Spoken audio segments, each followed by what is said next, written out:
What's up guys, my name is Stoody and I'd like to welcome you all back to another YouTube video, and in today's video I'm going to be doing my AFL 23 wish list. So it has been confirmed that the new AFL game is going to be called AFL 23, which is what we, I guess, expected. What would be cool though is if, game titles for AFL games were a bit more consistent and they're not changing the names every couple of years or whatever. But yeah, AFL 23, I think we should just be sticking to whatever the year is from now on. AFL 23, I'm assuming the next game will be AFL 26. That's what it should be. But anyway, so basically, I'm going to be giving you guys my wish list. Now, to be honest, I am a little bit nervous that this game is going to be a massive flop, because you guys might remember that the worst AFL game ever created was AFL Live 1, and that was the only game that Big Ant Studios have made when it comes to AFL. Yes, Big Ant Studios have made some good cricket games since then, which has made me optimistic, but hearing some of the things that are going on in this new game, apparently, I'm a little bit nervous. Now, when it comes to AFL games, for an AFL YouTuber, especially an AFL gaming YouTuber like me, it's very important that the AFL game is good, because if it's not good, I'm not going to have the motivation to play it, and I'm going to lose a lot of subscribers and a lot of views out of it. So basically, the issue with the previous AFL game, AFL Evolution 2, was the release. Basically, you could not buy the game on digital. You could not just go to the PlayStation Store and buy it the day it was released. The game was released on a Thursday when it was originally supposed to be released on a Friday. But basically what they did is that, because of COVID apparently, they decided to just ship out all the games, in the mail. So basically whoever got the views is just basically the bloke that got the game first. There were some stores that were selling the game on the Thursday, but you had to be in a big city for that. I don't live in a big city, so I don't get that shit. So it was all about luck, really, about when you're going to get your game. And if you got your game later than the next day, you were screwed, which unfortunately I was, because my game didn't come until Monday afternoon. So I had 5 days. I was 5 days behind everyone else when it comes to the YouTube subscribers, views, and everything. And by then, a lot of people had got the game and weren't bothering tuning into my streams. So instead of me getting 200 or so viewers, like the people who were streaming on Thursday and Friday, I was only getting around 40 viewers, which I was pretty pissed off about, and I only gained about 100 subscribers from the release, when really I should have gained close to 1,000 subscribers. When it came to online, I was trying to become number 1 in the world on the AFL Evo 2, which I eventually did become number 1 in the world. I am still, I believe, sitting on top of the leaderboard. I haven't looked in a long time because I only have the game on PS4 and I have a PS5 now, and I just could not be bothered setting up my PS4 just to have a look. Not only that, but I also have the longest win streak in history online for AFL Evolution 2. So I did eventually get to the top, but the problem was I wasn't up the top when the game was in its prime. I wanted to be on top when the game was in its prime, and I'm going to try my best this time around to be on top when the game is in its prime. It's going to be a bit more difficult for me because it's not COVID time, so I'm going to have less time on my hands to go ahead and get on top of the leaderboard, but hopefully that means everyone else has less time on their hands as well. So the only thing that saved AFL Evolution 2 was the online. The online was pretty cool. It was fun until they managed to fuck it up in, I believe, 2021 when they did the season pack thing. They released a patch which completely destroyed online, and they never fixed the glitch. So basically it was called the connection interrupted glitch. So basically throughout every game, about 3-4 times a game, it would come up with connection interrupted. So basically when that happened, it automatically added a loss to your win-loss record. So if that happened 3 or 4 times, even if you went on to win the game, you would actually get 4 or 5 or so losses added onto your record just for playing one game. And if you win, you just get 1 win, 5 losses for a winning match. Like, it was an absolute joke. I quit the game right there and then because I did not want to ruin my win-loss ratio. Plus, I already had this massive lead on top of the leaderboard, and I had a feeling no one would be able to catch me, which I don't believe anyone ever did. The only person who could have possibly caught up to me was King Doss, and he definitely would have told me if he did catch up. Now, for those of you who remember online in AFL Live 1, the worst game for online in history, extremely laggy, barely playable, was AFL Live 1, the game Big Ant Studios made. So that's why I'm very nervous that online could be garbage. Not only that, the game was 5-minute quarters, which is way too long, plus it took forever to find a game. There was times where it literally took an hour. When it comes to the leaderboard and all that, I think it should be the same system. You know, it has the wins, the losses, and all that. But I think when it comes to the XP is shit. I think if someone rage quits a game, they should lose XP. That's the way I see it. They should lose XP. They should be punished for rage quitting games, and the person who was winning that didn't rage quit should still get full XP for winning that game, depending on what the margin was. So say if someone rage quits at halftime and the person winning is up by 60 points, they should get the XP as if they win by 120 points. It should be doubled. That's how it should work. And I think if someone rage quits within the last 5 minutes of a game, they should get a ban from online, because that's just as fucked. For those of you who were around back in the day, the Killer Creed days, I had a list of rage quitters in my Discord server. I had over like 600 rage quitters or something like that. It was crazy. I literally had people who rage quit games 20 plus times, because I'd always write down how many times that particular person had rage quit at that point. So that's the only issue that I have with online. And also the other issue is when it comes to hosting, the host has way too big of an advantage. People shouldn't have an advantage just because they're hosts. Or maybe, how about they make it dedicated servers, not the bullshit host stuff that it has been for quite a while now. There shouldn't be any host. No one should have an advantage. It should be 100% fair. Also, ratings should be equal, so you can't have one dickhead use a 99 overall team to try and get an advantage. Everyone should be capped at, say, 85, I think. Get rid of the connection interruption glitch and any of the glitches that cause people to get losses that they should not have got as well. And also, if someone rage quits when they're in front, or if it's scores level, they should automatically get the loss. Don't give that person the win. And I think they should get an even bigger penalty if they rage quit when they're in the lead. A loss of XP and a ban, I think, would be appropriate for that. Because you guys know how all my win streaks got robbed, didn't you? You know, assholes rage quitting. Doing that. Now, when the connection interruption glitch came, I was on a 131 game win streak, right? The connection interruption thing came up on the screen. So when that happened, I didn't know what was going on because it was the first time it actually happened to me. It was just after the new patch. And then obviously it takes about 15 minutes for the leaderboard to update. When I had a look and I saw my win streak had gone down to 1 all of a sudden when it should have been 132 or something like that, I was like, what in the actual fuck has happened? I reported to Wicked Witch and all that. They didn't do shit, of course. And that was around about the time I'd pretty much had enough of that game. I only ever played the game when I was playing online, or if I was filming a video or live streaming. That's the only time I played the game. It wasn't that good of a game. Career mode was garbage, and all of that. Pro mode, garbage. Everything about the game was pretty much garbage. Except for online, that was the only way I could have fun. But anyway, AFL 23 needs to have a decent online, and there's a problem. Apparently, there's going to be in-game purchases, which means this game could be a pay-to-win game. That is fucked. That will turn me off the game big time, because there's nothing that I hate more than money-hungry companies.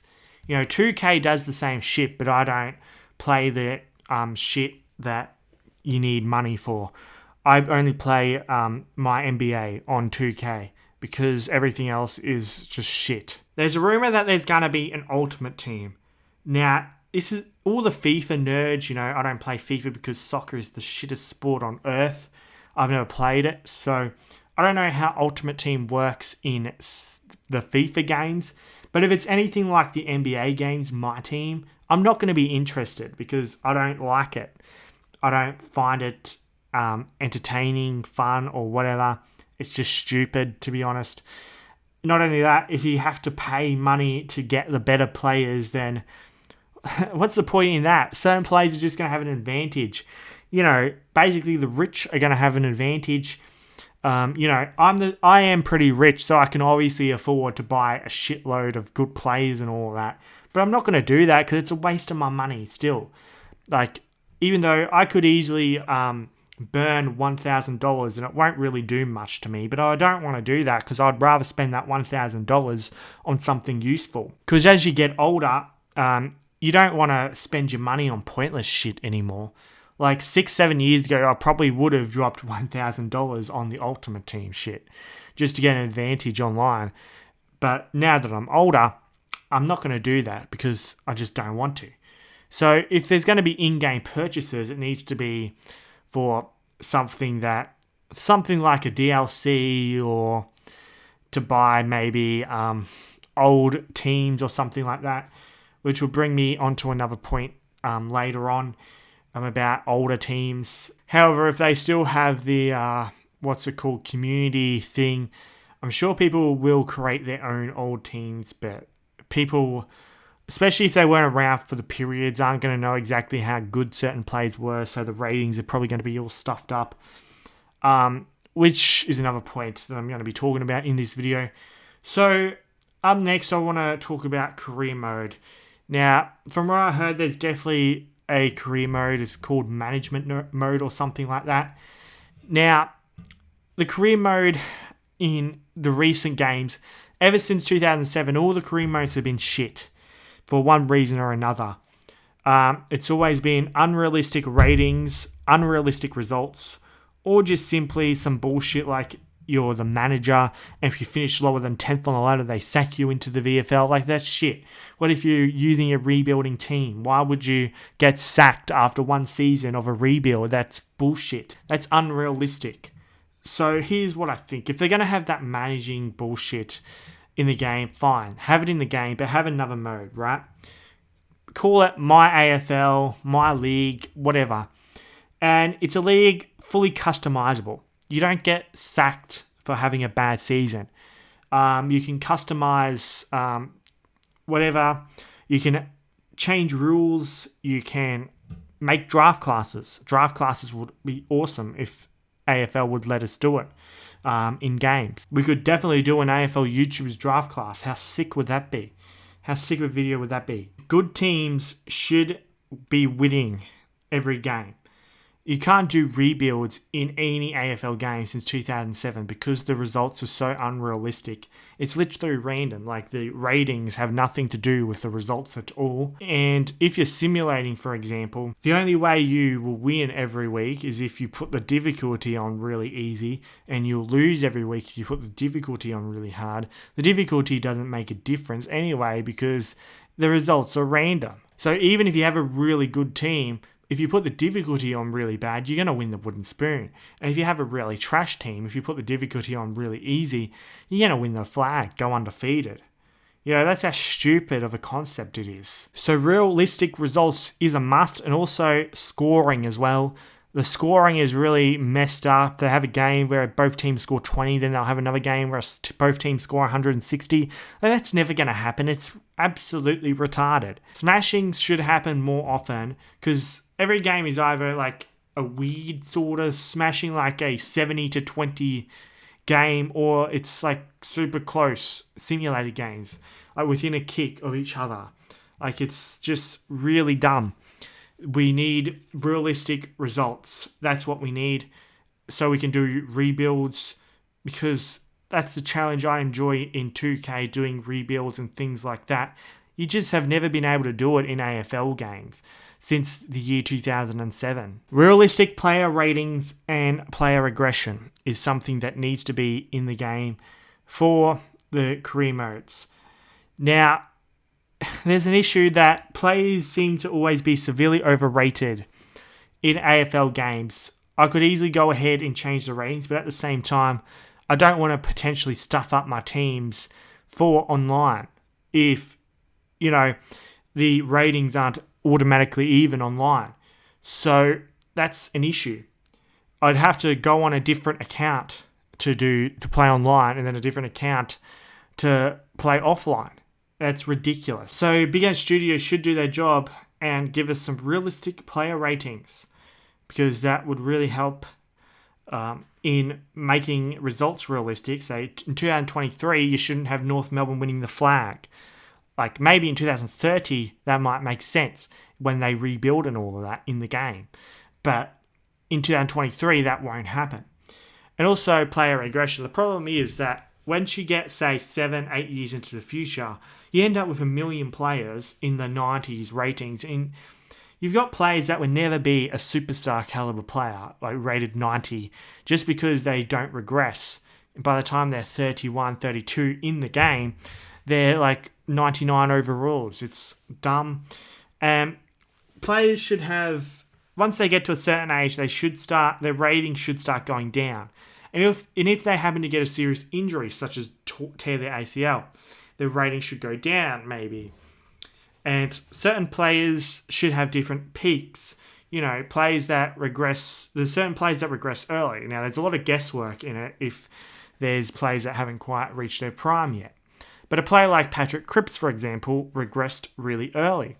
So his rating should be going down every single year from now on. Whereas maybe for a guy like Shea Bolton, he's still developing. He's going to continue to get better, so his rating should go up. And maybe once he turns 28 or something like that, he starts going down. Because around about 28, 29 is probably about the average age where players start regressing. But there are some players that regress earlier. Matt Crouch, for example, is only 27 or something like that, and he's regressed really badly over the past couple of years. So it's okay for the game to guess, because we don't know the future, for them to guess the future of when players will regress and all of that. Like, Horn Francis, I think, might regress pretty early in his career. So if the game thinks that as well, whoever's developing the game, then they can have Horn Francis's peak at 25 or something like that. Because if they don't have player regression, the top teams, they're not going to fall down the ladder. That's never going to happen, because you can just make your players really old, just keep the same players, and they're just going to get better and better. And the teams that are down the bottom are just going to stay down the bottom, regardless of whether the end of the match, the results are realistic to the ratings. If a team's rated 90 and another team's rated 75, the team rated 90 should win 99% of the time. Like, upsets are fine, but it shouldn't happen that often, because it doesn't really happen that often. Maybe once a week, they could have a system where, all right, we're going to have one upset a week, for example. So they could have that in each game for each round. That's what they could do, just to keep it realistic. But anyway, limited glitches is something we need. There was a lot of glitches in AFL Evolution 2, such as the dropping the ball glitch. It robbed me quite a lot of games. Plus the green is way too small after they did the patch. I get it, they're trying to make the scoreline a bit more, realistic, but online you don't need that. And not only that, the meter goes way too slow online and way too fast offline. It's very difficult playing online to offline. Because the speed of the meter is way too different. It should be the exact same for both. So, yeah, there's so many different glitches I could name, but we'll be here all day. So, get rid of a lot of these glitches, the really annoying ones especially. Like, I don't mind a glitch or two every now and then, because it gives us something to talk about, and it gives me something to rage about when I do a coach career video. But yeah, limited glitches will help keep me on this game for a lot longer, because I don't play any AFL games right now because they're just shit. No one's playing online because online's fucked, plus it's the off-season, so you're not going to see me playing AFL Evo 2 ever again.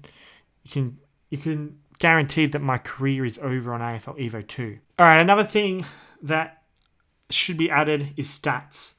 Say, a player's stats, if you go into the career mode or whatever, you should be able to look at a player's career stats, like how many goals they've kicked for their career, what is their average disposals every season, things like that.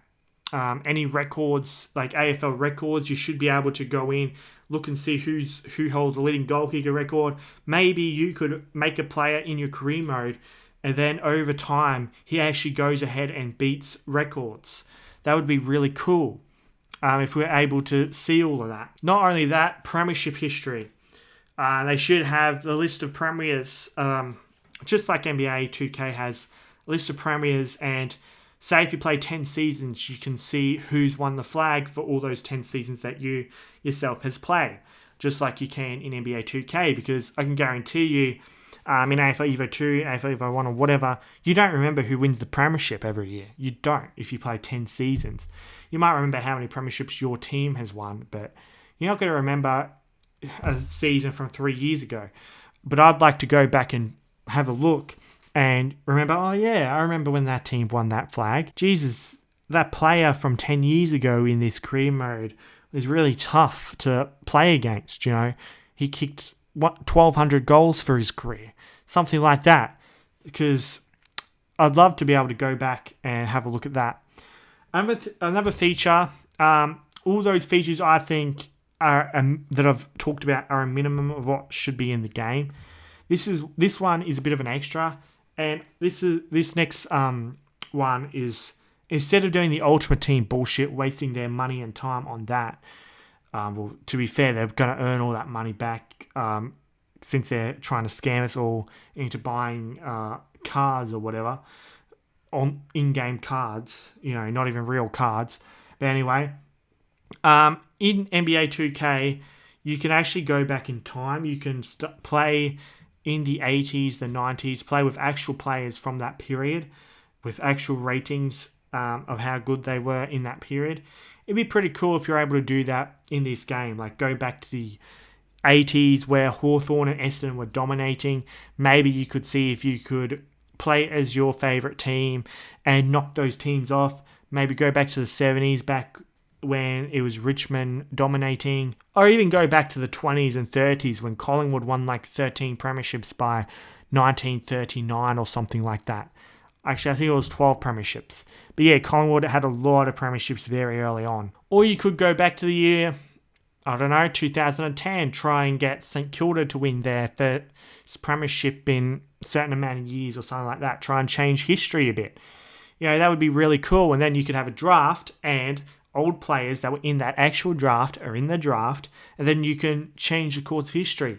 Maybe if you're a Melbourne fan, rather than drafting Tom Scully and Jack Trengrove, you can draft Dustin Martin and see how yous go. You know, it'll be a pretty cool feature, but unfortunately, I'm very nervous that Big Ant Studios will shit the bed on this one. I'm not expecting anything good, but I'm hoping. I'm definitely hoping. If the game's just average, then it's whatever. I'll do videos on it for a year or two and then move on to something else.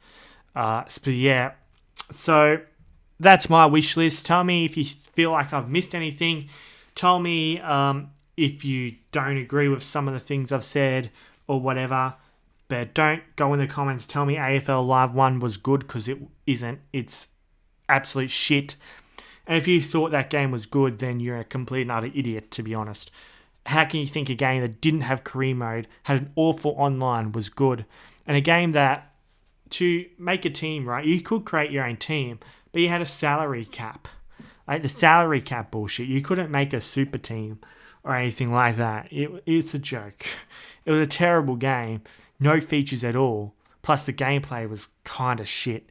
Like, it wasn't the worst gameplay, but it was just... The only fun I ever had on that game was when I had a couple of mates over and we played against each other on that game. We actually had a little bit of fun then, but I had no fun on that game other than that. So that's why I'm very nervous about this next game, whether or not it's going to be good, because I'm relying on this game to get me back to where I was before I lost my Killer Creed channel, back to 1.7k.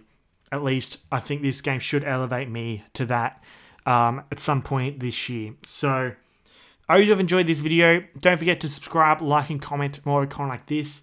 Be sure to join my Discord server. It is called Australian Sports Community. Link to that is in the description. Also be sure to subscribe to my second YouTube channel. It is called Stoody Archives. Link to that is also in the description. Also be sure to follow me on my other social media accounts. I have Instagram, I have Twitter, and I also have TikTok. The username for all of those is StoodyYT, and links to all of those will also be in the description. I hope you've had a good day, and I'll see you all in the next video.